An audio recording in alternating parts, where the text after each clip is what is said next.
Hi there, we are going to talk about electrostatics.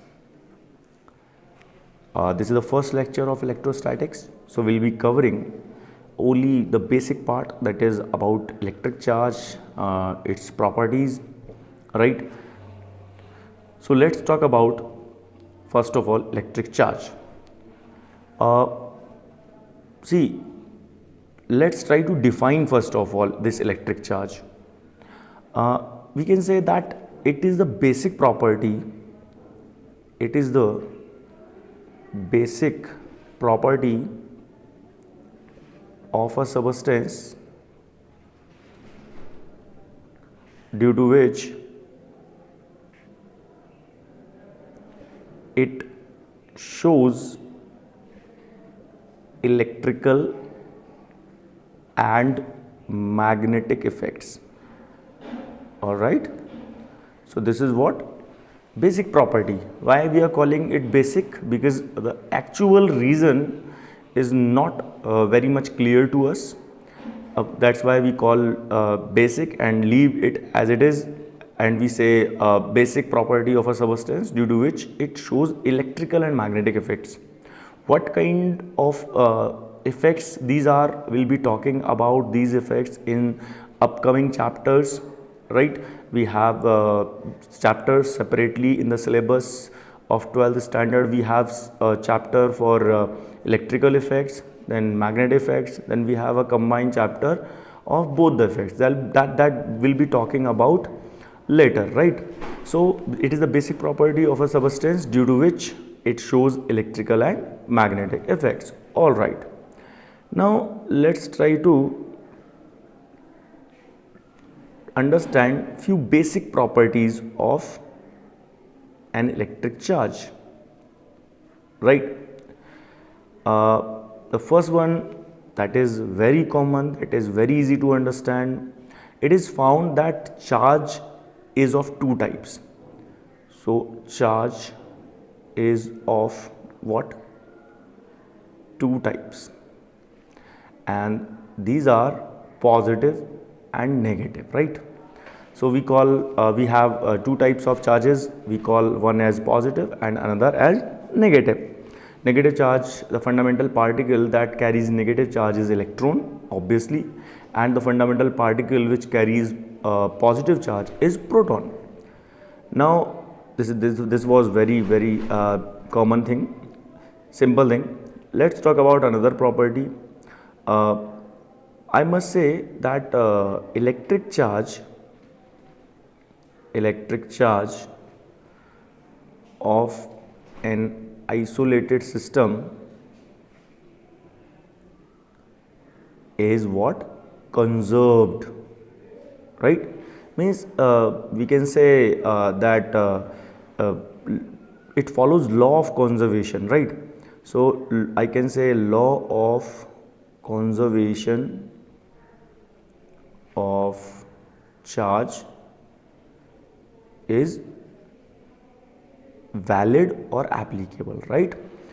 You can say like charge can neither be created nor be destroyed. It can only be transferred from one substance to another substance, right? This is very simple. This is exactly similar to law of conservation of energy, right? Fine. Next point.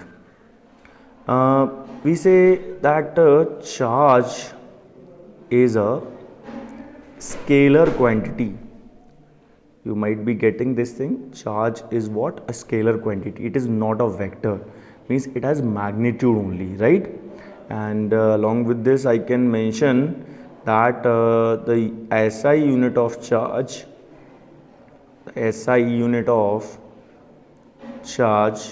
is Coulomb, or I can say capital C, while the CGS unit of charge is stat Coulomb, right? Is what? Stat Coulomb, or we can write it as ESU. What does this ESU represent? Electrostatic unit. Fine. and we have one relation between Coulomb and stat Coulomb, that is 1 Coulomb is equal to 3 into 10 raised power 9 stat Coulomb. All right. Now let's talk about another property of charge. The next property that we have is charge is additive in nature. What is this? Charge is additive in nature. That simply means that suppose if we have a system in which we have several charges, like let's say plus q1 minus q2 plus q3 and let's say plus q4, right, that I am considering as unknown. So total charge of the system can be simply given by algebraic sum of all the charges, right, like q1 minus q2 plus q3 plus q4, right. We are supposed to take the charge, sign of the charge along with it, right. If it is negative, take negative. If it is positive, take positive, right. So this is what the statement charge is additive in nature means. All right. Let me introduce next property. The property is charge on a body is independent. It is what? Independent of its velocity, right. This is unlike the case of mass. We see as per theory of relativity, like mass is dependent of velocity. Let me give the relation. Like we have for mass, like m equals m naught by root over 1 minus v square by c square. As per theory of relativity, we have this relation for mass, and it shows that with velocity mass of the body varies. But as we see here, the case of charge, charge on a body is independent of the velocity, right. So velocity does not affect charge on the body, no matter how much velocity the body is possessing. Irrespective of that fact, charge remains unchanged. All right, fine. Next property. The next property is charge is quantized, right. What does it mean? You might have heard about this quantization.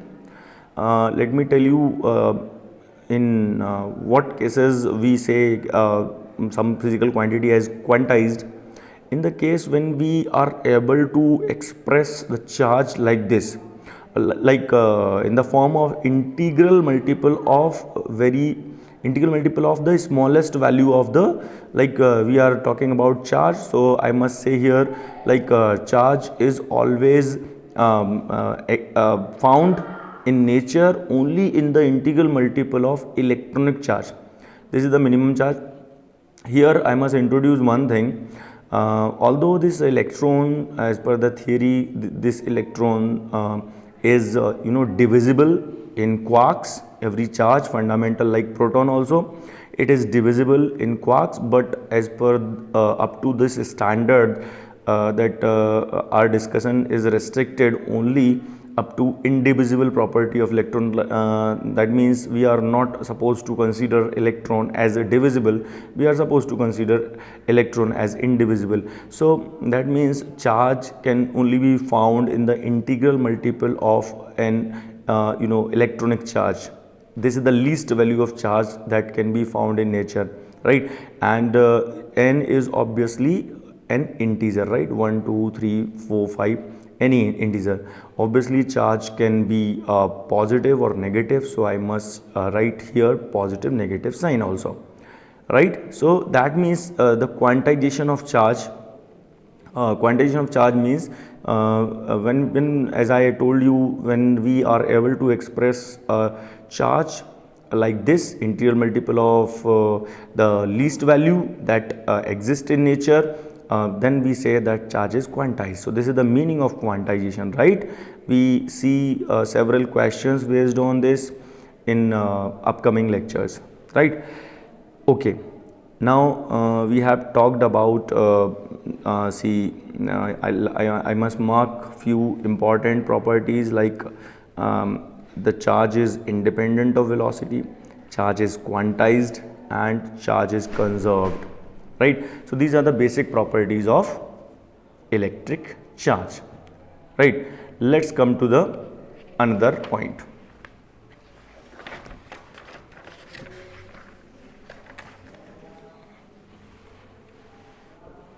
My dear friends, before talking about some law which governs electrostatics, let me introduce few illustrations. Suppose we have a body which is, let's say, given charge plus 10 coulomb, right? Now you are asked to find out the number of electrons that this body has lost. Find the number of electrons lost by the body, right? So how we should go for such kind of questions? This is very easy question. See, let me tell you one more thing in this regard. Although this body is carrying plus 10 coulomb charge, but we must not forget that plus charge is carried by proton, right, while negative charge is carried by electron, all right. And along with this, we must remember that proton is confined within the nucleus, while electrons revolve around the nucleus, and it is not very easy to get a proton outside the nucleus. It requires enormously high amount of energy that we'll be learning in nucleus chapter, all right. So here we must not forget that body, no matter what kind of charge body is going to get, but we should remember that it is the electron only which moves either from the body or to the body, right? If body is getting positively charged, that means body is losing electron. If body is getting negatively charged, that means body is getting electron, right? Body is receiving electrons. Is it clear? Fine.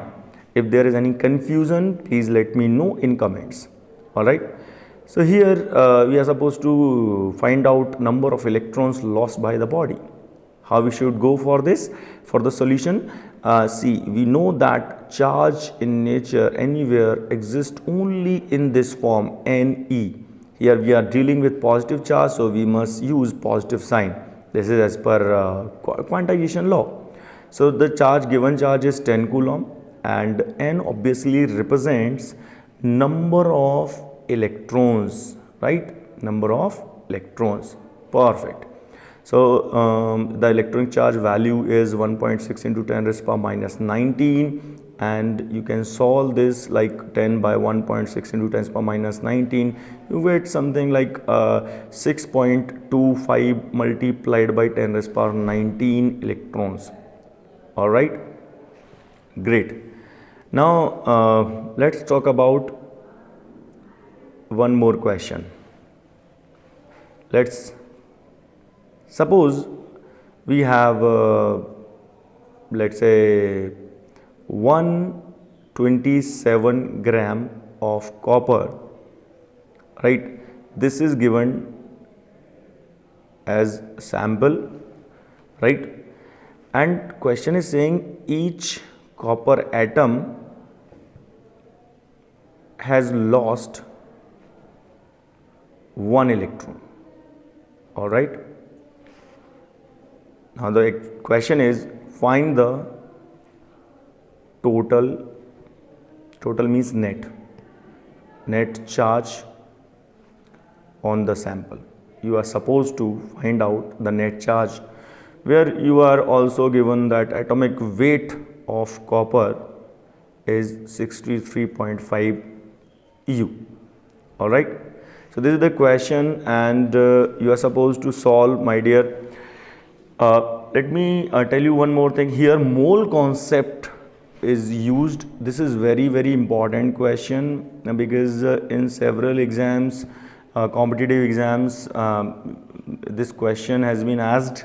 So this question actually has been framed in some other way, but for now, the discussion, depending on the discussion that we have done so far, I have framed this question in this way. Like, I have asked you to write just net charge on the sample, right? Here mole concept will be used, like 1 mole of any substance always contain Na, that is 6.02 into 10 power 23 number of species, like atoms or molecules, whatever. So use this concept and try to solve this question, and when you get the answer, give the answer in comment. I'll be letting you know whether you are correct or not, and I'll be coming up with the solution of this question in the next video with very important law, that is Coulomb's law. I'll be also telling you about some method to get a body charge, that is also very important, that will be helping you to build up your concept, right? So if you have not subscribed the channel, subscribe it, share with your companions, right? Thank you everyone for watching.